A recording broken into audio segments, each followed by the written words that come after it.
What's up mga kapatid? Umakyat ng posibilidad ng Adamson Soaring Falcons makapasok ng Final Four pagkatapos talunin ng FEU 63-54. Umpisa pa lang maganda ng pinakita ng Falcons, lumamang agad sila 11-0 at hindi nila pinascore ang Tamaraw sa first 7 minutes ng laro. Umabot pa sa 19 ang pinakamalaking lamang ng Adamson sa second half pero naidikit pa sa anin ng FEU 60-54. Dito na nag-lockdown ang depensa ng Adamson at na-secure ang panalo. Tied ngayon ang Adamson at Ateneo sa 4th place, parehong may 4-5 record. Kasi naman nakabawi ang UP Fighting Maroons sa Katipunan rivals nila 65-60. Career high performance para kay Jerry Abadiano na nagtala ng 22 points para sa Season 84 champions.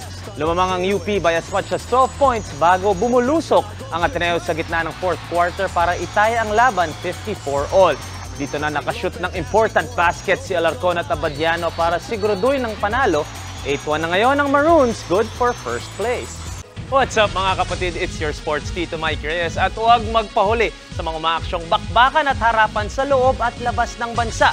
Para sa mga pandiinang sports news, mag-follow at mag-subscribe sa social media pages ng News 5. Alam nyo na ha? Peace and love.